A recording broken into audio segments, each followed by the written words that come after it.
Assalamualaikum warahmatullahi wabarakatuh. Bulan puasa Ramadan memang merupakan bulan yang suci dan penuh keberkahan. Dikatakan bahwa bulan Ramadan merupakan bulan yang penuh dengan pengampunan dari Allah Subhanahu wa Ta'ala. Tidak hanya bagi manusia, para malaikat pun diperintahkan Allah Subhanahu wa Ta'ala untuk menjalankan 3 kesibukan ini sepanjang bulan Ramadan. Sesungguhnya suasana surga itu diberi wangi-wangian yang harum dan dihias dari tahun ke tahun untuk menyambut bulan suci Ramadan. Pada malam pertama bulan suci Ramadan, muncullah angin-angin di bawah arsy yang disebut Al-Mutsirah. Karena hembusan angin tersebut membuat daun-daun dari pepohonan rindang bergoyang, saling bersentuhan satu sama lain. Daun-daun tersebut juga bergerak dan menghasilkan bunyi-bunyi yang sangat merdu. Suara tersebut belum didengar oleh makhluk jenis apapun sebelumnya. Sehingga hal tersebut menarik perhatian bidadari-bidadari di surga. Bidadari tersebut kemudian berandai-andai. Lalu mereka bertanya kepada malaikat Ridwan atau penjaga surga, "Wahai malaikat Ridwan, malam apakah ini?"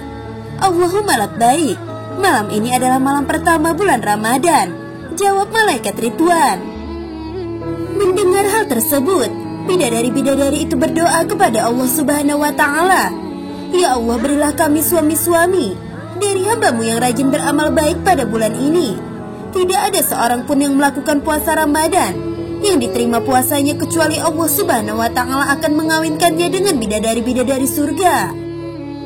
Allah Subhanahu wa Ta'ala berfirman, "Wahai malaikat Ridwan atau penjaga surga, bukalah pintu-pintu surga untuk umat Muhammad yang berpuasa pada bulan ini.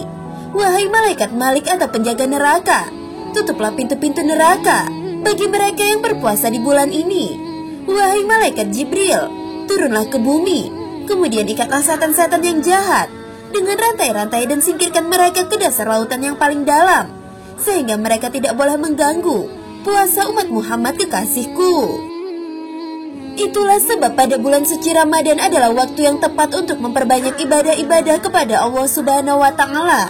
Karena segala hal sebangsa setan dibelenggu oleh Allah Subhanahu wa Ta'ala, sebagaimana dijelaskan dalam sebuah hadis. Jika datang bulan Ramadan, maka dibukakan pintu-pintu surga dan ditutup pintu-pintu neraka, dan dibelenggu pula semua setan. Hadis riwayat Bukhari. Pada malam pertama bulan Ramadan, Allah Subhanahu wa Ta'ala membebaskan dan mengampuni hambanya karena puasa yang dijalankan.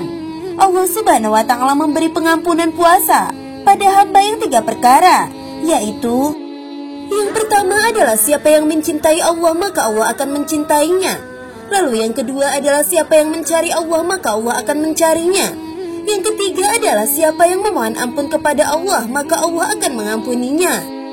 Kemudian Allah Subhanahu wa Ta'ala akan menugaskan para malaikat-malaikat yang bertugas mencatat amal manusia untuk mencatat amal kebaikan orang-orang tersebut, kemudian menggandakannya dengan berlipat-lipat. Allah Subhanahu wa Ta'ala memerintahkan para malaikat untuk tidak mencatat amal keburukannya, dan Allah menghapus dosa-dosa mereka yang terdahulu. Apabila pada malam yang ditetapkan oleh Allah Subhanahu wa Ta'ala sebagai malam Lailatul Qadar, Allah memerintahkan kepada malaikat Jibril dan para malaikat rombongan besar lainnya untuk terbang dan turun ke bumi. Maka atas kehendaknya, malaikat Jibril turun dengan membawa bendera warna hijau yang kemudian diletakkan di puncak Ka'bah. Malaikat-malaikat akan mengucapkan salam kepada umat Nabi Muhammad yang melakukan ibadah kepada Allah Subhanahu wa Ta'ala. Mereka akan duduk berdiri atau berbaring di dekat umat Rasulullah SAW yang sedang melakukan sholat, berzikir kepada Allah Subhanahu wa Ta'ala. Para malaikat akan berjabatan tangan dengan umat Rasulullah SAW dan mengaminkan doa-doa yang dipanjatkan hingga waktu terbitnya fajar. Sahabat belajar Islam yang dirahmati Allah, itulah yang dilakukan malaikat pada saat bulan Ramadan. Semoga video ini memberikan manfaat untuk kita semua. Wallahu a'lam bishawab. Wassalamualaikum warahmatullahi wabarakatuh.